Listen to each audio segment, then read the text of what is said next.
Assalamualaikum warahmatullahi wabarakatuh. Salam bahagia teman-teman. Bahagia sekali karena hari ini atau saat ini dalam siaran ini kita dapat bertemu langsung dengan salah seorang ketua Majelis Ulama Indonesia Pusat, Dr. Kiai Haji Khalil Nafis MA. Luar biasa. Mungkin Anda hanya mengenal beliau itu sebagai salah seorang ketua MUI Pusat, tapi sesungguhnya beliau juga punya kegiatan yang patut kita ketahui sebagai pengasuh atau pendiri Pondok Pesantren Cendekia Amanah. Ini pakai sebutan pondok atau cukup pesantren? Gimana Pak? Pesantren saja. Oh, pesantren ya? Karena pesantren sudah meliputi pondok. Oh. Selamat datang di pesantren Cendekia Terima Amanah. kasih, Masya Allah. Ya, kegiatannya selain pendidikan juga ada interaksi dengan masyarakat. Sabtu pagi ada kegiatan Mujahadah namanya. mujahadah ya. Untuk masyarakat umum, wali santri, dan ya masyarakat sekitar. Masya Yang Allah. mau mujahadah, ada pengajian kitab namanya Mau'izatul Mukminin min Ihya Ulumuddin. Ya, mungkin pesantren Cendekia Amanah. Kenapa tidak mengambil pondok pesantren modern, pondok salafi, tapi ini unik ini, pesantren Cendekia Amanah. Mengapa nih Pak Yai?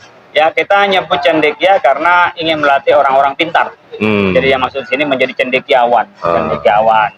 Jadi cendekia sebenarnya cendekiawan, kecerdasannya. Kemudian amanah, dia orang yang bisa melaksanakan dan menunaikan semua yang dipercayakan orang lain kepada dirinya, termasuk kepercayaan Allah yang memberikan ilmu kepadanya. Jadi ilmunya digunakan untuk kebaikan, karena kita bisa banyak melihat orang yang cendekiawan itu kurang amanah, bahkan mungkin ada orang yang punya ilmu agama tapi nggak amanah. Yang dikenal oleh Al-Ghazali namanya ulama su. Saya ingin mendidik intelektualnya bagus, tapi juga karakternya juga bagus, termasuk punya karakter yang amanah itu. Iya, ya, teman-teman yang berbahagia, kita ingin mengetahui lebih lanjut mengenai kegiatan-kegiatan di pesantren Cendekia Amanah ini. Ternyata tidak hanya mendidik santri, tapi juga ada kegiatan yang lain. Nah, untuk yang pendidikan untuk santri, kira-kira goalnya atau akhir daripada pendidikan itu apa sesungguhnya? Yang membedakan dengan yang lain mungkin, atau salafi gitu ya? Kita ini integratif ya, ada kombinasi antara ilmu umum dan ilmu agama. Yaitu sekolahnya SMP, SMA, tapi di sini ada juga izin pesantrennya, termasuk juga target dalam baca kitab, hafalan Qur'annya, dan yang di pendidikannya, pendidikan umum, kurikulumnya kurikulum Dikbud ya. Nah, kita ingin mencetak pemimpin di masa yang akan datang, yang punya integrasi keilmuan, ilmu agama dan umum, punya juga integrasi fisik, keilmuan, dan juga karakter akhlaknya juga. Kemudian juga mereka punya integrasi juga secara pendidikan antara gedung di dalam sekolah klasikal dan juga dengan yang alam, yang kita ada sekolah di alam langsung, ada hidroponik, ada umpamanya ternak ikan, bahkan ada di situ ada ternak ya, ada miara ikan, juga ada ternak kambing, juga ayam petelur. Jadi anak-anak juga sore atau pagi itu sekolahnya di luar. Oke, baik, kalau begitu kita coba lihat hal-hal yang terkait dengan kegiatan pesantren ini di luar yang klasikal. Tadi Pak Kiai menyebut ada peternakan, ada hidroponik. Seperti apa dan bagaimana nanti kemudian kaitannya dengan usaha untuk meningkatkan pesantren ini dan juga interaksi dengan masyarakat. Ayo kita coba lihat. Ya, baik teman-teman, ini sekarang sudah berada di tempat yang menarik ya. Jadi kalau ngelihat ini mungkin Anda lupa bahwa ini adalah pesantren, tapi lihat ini adalah pesantren jadi hidroponik. Hidroponik. Ah, ini coba. Iya, iya. Ada love. Ya, itu bahasa sekarang Instagramable. Instagramable. Jadi orang ke sini mau foto-foto belakangnya hidroponik, ada backgroundnya love. Lah terus ini kan tidak ada kaitan langsung dengan apa namanya pendidikan di pesantren. Lalu kira-kira relevansi ini dengan kegiatan pesantren apa Pak Yai? Ya, orang-orang di pesantren itu harus ya happy.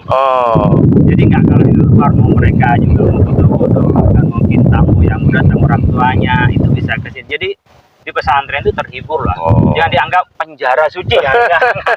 Ini hiburan suci. Ya, ya benar.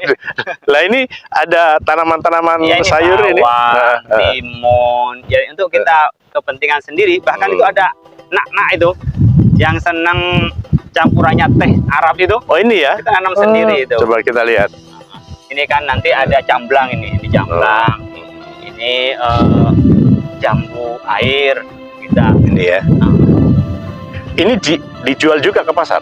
Enggak, untuk konsumsi aja. Oke. Konsumsi Iya, aja. iya. Yang dijual yang hidroponik aja. Oh yang di dalam sini ya? Ayo coba kita lihat teman-teman. Ini masuknya lewat di antara pohon-pohon. Saya biasanya pagi tuh ini belum sempat nih 2 minggu. Saya Iya, masukin yang gini-gini. Kayak begini ini mana masuknya ini belum. Saya lakuin sendiri biasanya. Oh iya. Saya bawa gunting gitu. Ada hobi memang ya. Iya, kayak gini ya nggak Oh, sampai ini ke sirih ini kan. Jadi kalau orang di sini kayak begini, asik gitu. Oh. Kayak Instagramable kata anak muda zaman sekarang. itu Kita lihat isinya apa di dalam ini. gitu. Kayak jambu gitu. Anak kan tinggal ngambil jambu itu kalau mau makan jambu.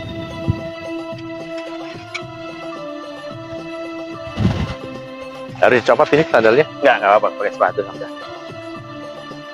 Ini. Oh. Iya. Ini dia. Ya, teman-teman. Bayam. Ini apa Pak Yai ini? Ini kangkung. Kangkung. Kangkung. Oh, masih kecil tapi itu ya. bayam merah. Jadi yang ada Pak Coy. Jadi ini yang kita tanam yang sudah permintaan dari pihak kayak masyarakat lah ya, masyarakat atau supermarket yang minta ke kita. Yang Jadi kita sudah menjual produk ini ke supermarket ya? ya, ini udah ada pasarnya. Ya, ya. Jadi itulah teman-teman. Jadi pesantren Pak Yai Khalil Nafis ini berbeda dengan yang sudah kita lihat sebelumnya ya. Ada hidroponik, ini ada bayam. Ini ibu-ibu pasti senang kalau kesini. Ah ya itu.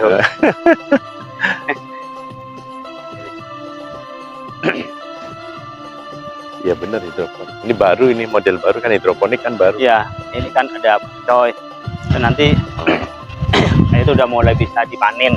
Oh yang Ini mana ya? nanamnya kan 2 hari sekali. 2 hari sekali. 2 hari sekali nanam, kemudian setiap hari bisa panen. Ya mungkin kaitannya dengan komunikasi, integrasi dengan masyarakat. Karena kan saya lihat pas saya datang hari Sabtu pagi ada pengajian, ada ibu-ibu juga yang datang. Iya. Ini mungkin ada sesuatu yang disengajakan oleh Pak Yai terkait dengan soal keterlibatan masyarakat atau gimana? Ya, minimal mereka yang buat mereka makan sendiri beli di sini. Kadang-kadang reseller, mereka tinggal di komplek itu tetangganya minta dibeliin, dibawain. Tapi kita juga sudah open online, jadi orang bisa beli online ke kita. Dan ini dananya tentu Masuk untuk pesantren. masuk pesantren. Jadi minimal bayar listrik kita dari hasil ini sudah cukup untuk bayar listrik pesantren. Masya Gitu. Allah. Jadi udah menerangin pesantren. Gitu. Luar biasa. Ayo kita lihat yang lain ya. Ini kan integrasi dengan masjid. Jadi masjid itu dibiayai oleh ini listriknya masjid dan sekolah itu. Ini mencontoh ada yang memotivasi Pak Kiai bikin model seperti ini apa gimana ya? Pokoknya bikin pesantren niatnya integrasi, nemu di jalan. Oh. Idenya nemu di jalan, yang nyumbang ketemu di jalan. Baik, kita lanjutkan teman-teman. Ini menarik, ini ada saung. Ini Ya. kita gini aja udah jadi cabe nih. Oh ini ya? Cabai. Ini seledri. Iya, iya. Yang ini apa namanya?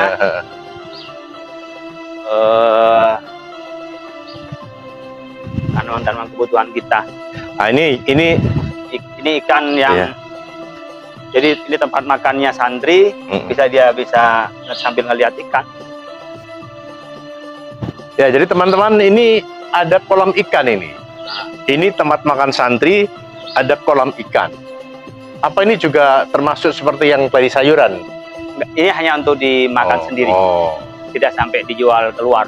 Jadi untuk kaitannya dengan jaminan gizi untuk santri yang mondok di sini. Nah ya, jadi makan ikannya kita miara sendiri. Ini kan 4 bulan, 5 bulan sudah bisa dipanen. Sama dengan yang di sana, ini yang nila, kalau yang Oh, nila sini ya? itu yang pojok sana tuh lele. Jadi luar biasa. Di luar yang biasa. Ini luar biasa. Kita lihat. Ini lele, ini nila. Coba kita lihat.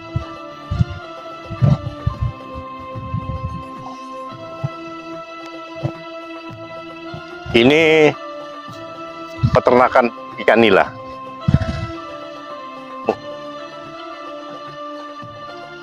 Ya.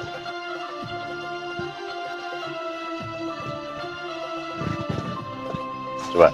Ya, ini adalah tempat beternak ikan nila. Luar biasa ya. Ini yang sudah lebih gede dipisahin. Yang kecil ini. Yang kecil. Coba saya yang kasih makan saya. Teman-teman, kita kasih makan. Ini anak-anakan ya, Pak ya? Ya, lebih kecilnya.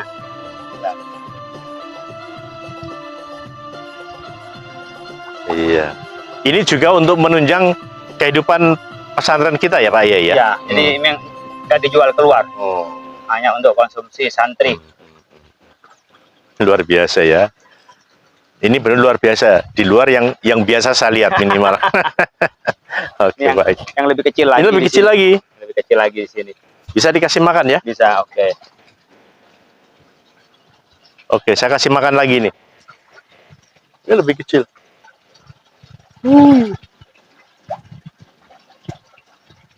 Ini kan paling isi begini 500-an Ya, ya, ya. ikan gitu.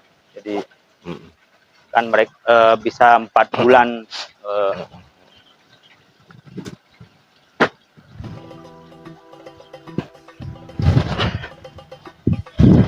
Ini saung. Jadi pojok sana sekaligus dia buat penampungan air. Yang di sana ya? Ya di sana itu penampungan air. Sekaligus kita pakai kerambah modelnya. Kerambah kayak gitu itu punya orang longsor dulu kita bikin di sini. Oke. Jadi kalau panen tinggal diangkat.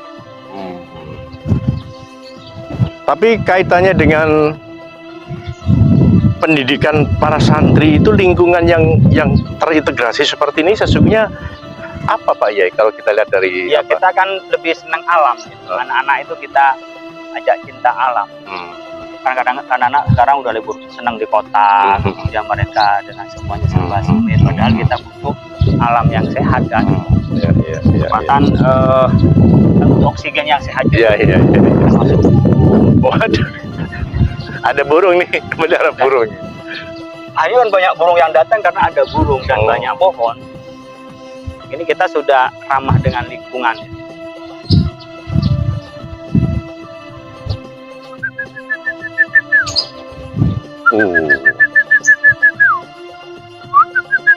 Biasanya dia nyamperin, dia ikut puasa dia. Oh ikut.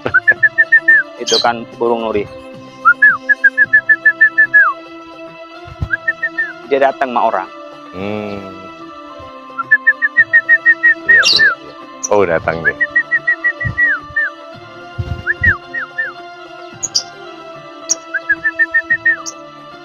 Sini, buat sini aja langsung.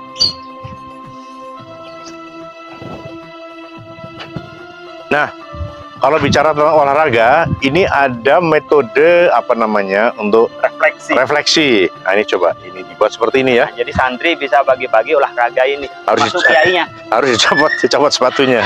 Iya, itu masuk kiainya ini. Termasuk saya juga yang belum jadi kiai. Ups. Ini kita ada pohon duren. Duren. Au. Pak Kiai udah biasa, kalau saya terasa sakit ini. Ya kan kesehatannya tergantung di situ. Kayak gini, ini kelor kita jadiin sayur dari sini nih. Kelor ambil dari sini. Ini udah mulai buah nih, buat tin. Ini buat tin ini. Oh ini? Ini buat tin ini. Ini buah tin, ada surat atin. Watini wajaitun, waduri sinin. Nah, ini nih Pak. Jadi orang bisa lihat langsung di sini ya Pak ya. Ya. Alpukat, ini duren. Jadi kita Menyenangkan dari sekali. pembuangannya ini nanti ada rumput ini kan setiap 2 minggu dikoret, ditaruh di kambing. Oh, kambingnya di sini. Bisa di situ. Ah. Ya oke.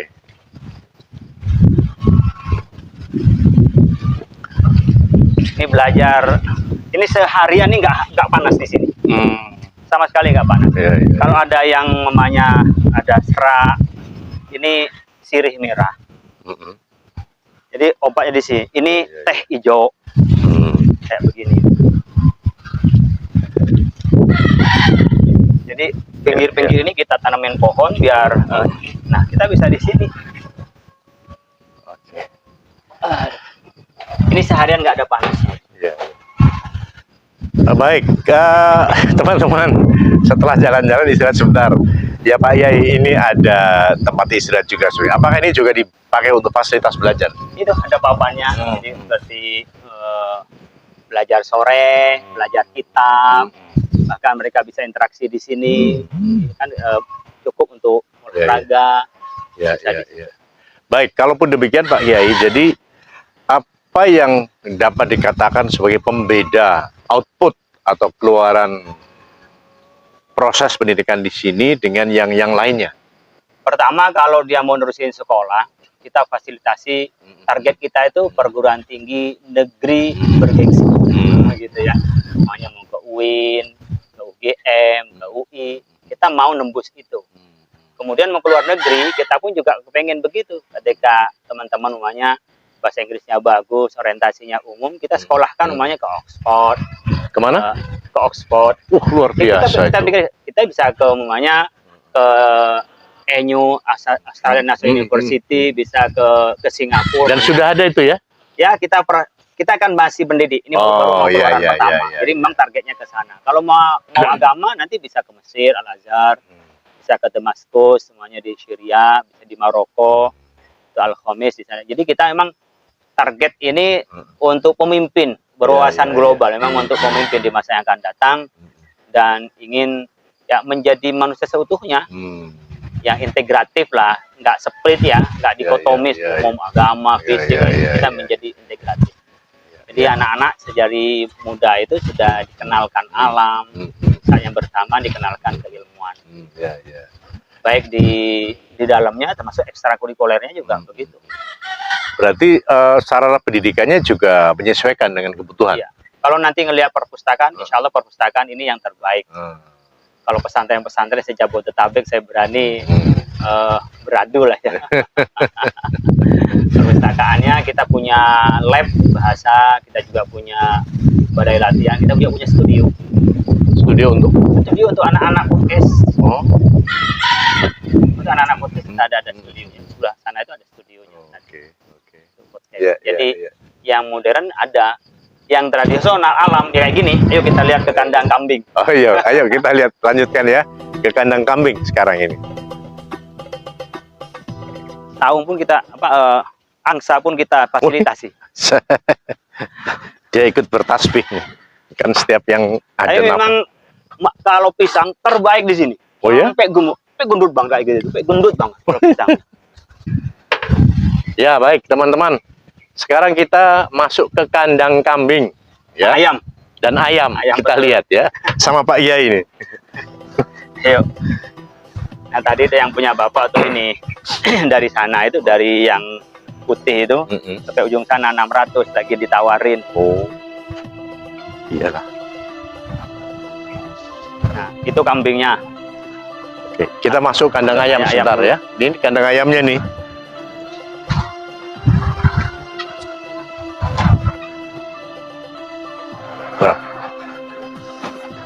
Sini. Insya Allah nggak bau. Wow, ini baru kandang ayam di pesantren. Ayo kita lihat. Ayo. Ini. Oh, berapa ratus ini Pak Yai? Ini baru 415. Baru 415. Sudah ada, udah mulai jadi yang dijual. Kayak gini nalornya. Oke. Jadi ini udah nelor, tadi udah diambil, ini baru belakangan. Nelor lagi. Jadi kalau untuk santri udah tinggal ambil dia. Oke, Pak Yai, ini maaf, ini telur yang seperti ini, daging ini apa memang digunakan internal atau juga di luar, keluar? Kalau selama santri masih perlu di sini, tapi sebagian yang dijual keluar. Oh. Di sebagian dijual keluar, tapi utamanya untuk santri. Jadi kalau yang mondok berarti memang gizinya terjamin ya? Ya. Tadi ada ikan, ada telur. Kalau mau ayam tinggal menyembelih secara syar'i. Ya, anak-anak yang nyembelih kan udah ngerti. Bersih ya? Oh ini kotorannya dipakai untuk apa ini? Pupuk? Iya, ini dipupuk dicampur dengan kambing, difermentasi baru buat pupuk. Jadi dulu kita pupuk beli, sekarang pupuk nggak beli. Jadi dari ini mau pupuk pohon, nah gitu. Jadi udah ekosistem. Ini biasanya seminggu 2 kali diambil fragmentasi. Jadi orang lewat di sini enak. Ya, bersih. Ya. Jalannya bersih. Dan tidak terlalu bau ya, karena memang ini kan diambil setiap minggu ya. Seminggu minimal, karena seminggu 2 kali. Oke, seminggu 2 kali diambil untuk dicampur dengan kotoran kambing lalu jadi pupuk. Ya. Difermentasi. Ini namanya ayam Arab. Ayam yang Arab bertelur tanpa pembuahan, cukup dari makanan. Bukan yang putih itu ya? Ini putih dan ini telurnya telur omega namanya. Telurnya telur omega. Kita bikin seperti ini di 5 pesantren, bantuan dari kami. 5 pesantren? 5 pesantren. Cabangnya sini atau? Enggak, ya afiliasi? Mitra. Oh iya. Jadi pesantren yang sudah ada, kita lakukan itu.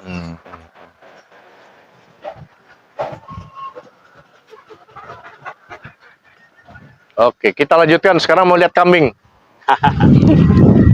Kambing baru kita hanya 3, tapi ada yang 1 bunting sedang mencari kambing Garut dan kambing Ottawa.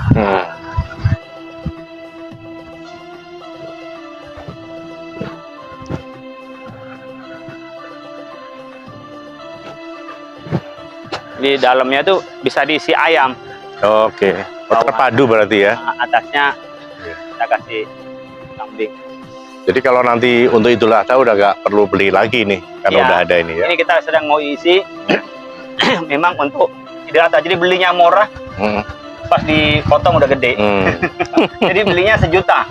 Oh ya? Ini belinya 1 juta. Iya. Kan nanti pas pada Lebaran sudah 29, bisa 3 juta sudah. Kita tinggal ngambil dari pohon-pohon yang ada ini. Ya. Dan ini yang mengerjakan bukan santri ya? Bukan santri. Santri untuk belajar aja. Oh, iya. Kan biasanya santri yang harus mengerjakan ini, mengerjakan itu. Kalau di sini bagaimana? Karena santri kita bayar, jadi santri hanya belajar. Masya Allah. Jadi ke kambing pun bukan dia pekerja, tapi belajar bagaimana nanti kalau menternak. Iya. Anak-anak nanti umumnya nggak mau jadi pegawai, mau wira swasta, tinggal bikin ayam begini. Kalau dia main 1 hektar miara sampai 50.000 ayam, itu kan setiap harinya sudah bertelur 30.000. Iya. Masya Allah. Iya. Dan itu 2 tahun hanya mengganti ayamnya per 2 tahun. Kayak gini kan kuat sampai 5 tahun, 10 tahun kuat. Iya. Pakai bambu paling, kalau bambu gini nggak kena air itu kuat sampai 5 tahun 6 tahun.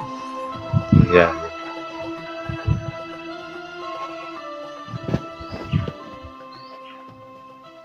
Di kicauan burung ada yang memang burung kita piara, ada burung yang datang sendiri. Iya.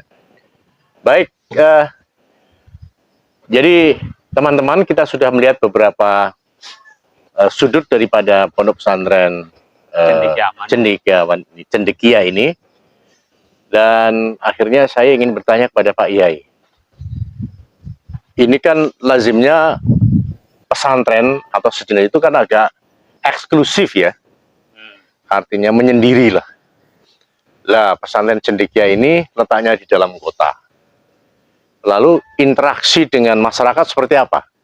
Ya kalau masyarakat setempat yang memang ada sekitar di sini, itu ada yang penduduk asli, ada yang pendatang.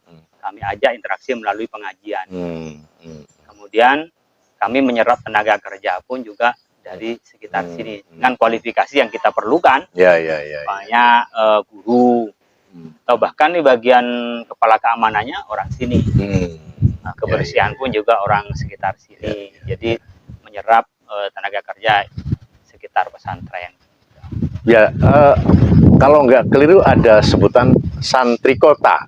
Lalu kira-kira untuk pesantren Cendekia ini konsep santri kotanya seperti apa ini? Santri kota karena mereka tidak harus sarungan. Oh gitu Nah, ya. sekolah mereka pakai dasi. Oh. Nah, itu kan kalau orang kampung di desa kan sarungan terus. Ya, ya, ya. Tapi ketika sore, malam mereka sarungan.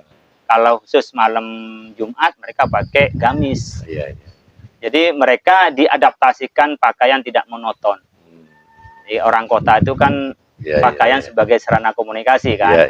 Mau ketemu, makanya acara buka puasa pakai baju koko, mantenan pakai batik kan pasti gitu. Nah, kita sesuaikan acara-acara begitu, acara lomba, acara banyak keagamaan. Tapi kalau acara sains ya mereka berpakaian sains, dan itu dari aspek fisik. Secara pengetahuan juga begitu, mereka dikenalkan. Kalau kemarin buka bersama kita ngundang Debu. Apa? Grup musik Debu. Oh, grup musik Debu, ya, ya. Kemudian juga. Kenapa nggak qasidah gitu? Kadang-kadang juga ada marawisan. Ada marawis, jadi ya? semua ada. Oh iya. Bahkan teman-teman kemarin yang Dewa itu kesini. Oke ya. Mereka nampil depan santri gitu, grup Dewa. Kelompoknya Dik doang itu kesini. Jadi banyak juga artis-artis yang datang ke sini. Yang kelompok ustadzah kota seperti Oki Setia Dewi, Agus Edward, itu kesini. Kita ketemu. Jadi santri tinggal pilih. Kan dia masih mencari karakternya. Dia mana yang paling pas dengan dirinya. Kita memang kasih pilihan ke anak-anak, baru nanti ketika kelas 2 SMA mereka udah menentukan pilihan. Saya mau jurusan sains, saya mau jadi apa, saya mau jadi apa. Itulah yang kita berikan ke mereka. Cara kota itu yang paling menonjol kan komunikasinya. Saya sebagai kiai, anak-anak saya nggak boleh maunya mundur jauh gara-gara ada kiai. Jalan-jalan aja. Yang penting sopan gitu. Ya cium tangan iya, tapi nggak karena ada kiai kan terus mundur jauh. Terus anak-anak kadang-kadang dengan kiai itu sungkan. Kalau saya dibikin kayak teman, sepak bola bareng sama santri, main pingpong, adu dengan kiainya gitu. Jadi ciri kota saya pikir ciri komunikatif, kemudian lebih elegan gitu, kemudian juga memberi pilihan dan lebih diberi kebebasan untuk mereka berekspresi. Ya, Pak Yai, di Indonesia ini kan muncul term atau istilah yang tidak hanya satu ya. Sempat dulu ada Islam liberal, lalu ada lagi Islam Nusantara, lalu ada lagi yang cenderung kembali ke Khitoh, ada lagi yang Wahabi, ada lagi yang misalnya Aswaja gitu. Kira-kira kalau dari pesantren Cendekia ini keluarannya itu diharapkan menjadi seperti apa nih Pak Yai? Ya jelas pelajarannya Ahlus Sunnah wal Jamaah. Ya Ahlus Sunnah wal Jamaah, kita bukan Syiah, bukan Salafi dan arti Wahabi, tapi kita Ahlus Sunnah wal Jamaah. Lalu kita mazhabnya Asy'ariyah Maturidiyah. Kitabnya yang saya ajarkan seperti kitabnya Ki Hasyim Asy'ari, ya, seperti Salat Ahli Sunnah wal Jamaah, Hidayatul Awam, yang kita ajarkan ke anak-anak kita. Saat bersama kita juga mengajarkan akhlak lil banin, akhlak lil banat. Gitu. Jadi diharapkan kokoh secara akidah Ahlus Sunnah wal Jamaah. Gitu ya. Ya tidak liberal juga tidak radikal, tetapi wasati ya. Ya sebagaimana saya di MUI, wasatiyatul Islam. Tetapi mereka juga sayang bersamaan mendalam keagamaannya, ilmu keagamaannya mendalam sainsnya sesuai dengan jurusannya. Kalau nanti adalah jurusan ilmu sosial ya juga nggak setengah-setengah, tapi dasarnya basisnya sudah kita kuatkan dengan Islam Ahlus Sunnah wal Jamaah. Al-wasati ya. Yang moderat lah ya. Nah kaitannya dengan kehidupan negara NKRI misalnya, kira-kira nanti lulusan dari sini bagaimana peran dan posisinya sebagai warga negara gitu? Ya pertama dia harus sudah komit pada NKRI. Kita ada upacara-upacara Agustus, upacara-upacara termasuk Hari Santri, itu kita nggak lepas. Seperti Senin upacara rutin itu dengan mengumandangkan lagu Indonesia Raya. Kemudian kemudian Asmaul Husna. Jadi elaborasi antara cinta tanah air itu korelatif dan bersambung dengan cinta pada agama. Jadi tidak membenturkan agama dengan budaya, tidak membenturkan agama dengan negara, tetapi sinergi. Ya kalau Al-Ghazali kan nyebutnya tau aman, dua saudara kembar. Jadi paralel. Makanya kayak di sini kita sedang komunikasi juga kayak pemimpin upacara nanti dari kepolisian, dari TNI, itu biar mereka ada rasa ini memiliki pertahanan. Kita sedang sounding nih ke Pak Panglima agar dikasih sekali-sekali umpamanya 2 bulan sekali itu pemimpin upacara atau upacara khusus kayak kemarin kita minta dari polisi. Jadi biar polisi yang memimpin upacaranya depan anak. Jadi barangkali ada anak pengen jadi polisi, ada TNI kan sekarang ada juga jalur santri kan TNI. Jadi anak-anak cinta negara dan itu bagian dari cinta agama. Baik. Baik teman-teman, menarik pertemuan kita kali ini dengan Dr. Haji Khalil Nafis, pengasuh Pondok Pesantren Cendekia di Kota Depok ini. Banyak hal yang dapat kita ketahui mengenai latar belakang berdirinya pesantren, lalu tujuan, muatannya, dan kira-kira output apa, lalu aktivitasnya yang begitu terintegrasi, serta kemudian hubungan antara pesantren, kiai dengan masyarakat ya, melalui pengajian itu. Baik, saya kira itu yang dapat kami sampaikan untuk Anda. Terima kasih Pak Yai. Sama-sama. Sehat selalu. Amin. Mudah-mudahan semakin meningkat. Nah, ini pembangunannya memerlukan dana yang besar ini. Ini gimana nih? Mungkin kita menarik pernah ini ngitung. Oh, nggak pernah ngitung ya? Pokoknya perlu kita bayar. Jadi kalau ditanya masjid itu habis berapa, Pak? Alhamdulillah saya nggak tahu habisnya berapa. Uangnya dari mana itu? Ya itu pokoknya ada orang yang ngasih nyumbang, ada yang bahkan ada yang non muslim datang ke sini, empati langsung minta nomor rekening dia transfer. Dan diterima. Jadi terima. Kita terima siapapun yang menyumbang sesuai dengan amalnya kita terima. Baik. Bagi teman-teman pemirsa yang tertarik kaitan dengan yang hal terakhir disampaikan oleh Pak Yai ya, ingin ikut berperan serta beramal, silahkan monggo, terbuka. Baik, saya kira itu perjumpaan kita kali ini, mudah-mudahan bermanfaat dan memberikan gambaran lebih luas tentang Islam wasatiyah, Islam yang baik, Islam yang moderat dan sebagainya, dan bagaimana pendidikan di sebuah pondok pesantren yang didirikan oleh Pak Dr. Kiai Haji Khalil Nafis yang juga adalah salah seorang ketua Majelis Ulama Indonesia Pusat. Demikian, terima kasih Pak Yai. Sama-sama. Terima kasih. Assalamualaikum. Waalaikumsalam warahmatullahi wabarakatuh.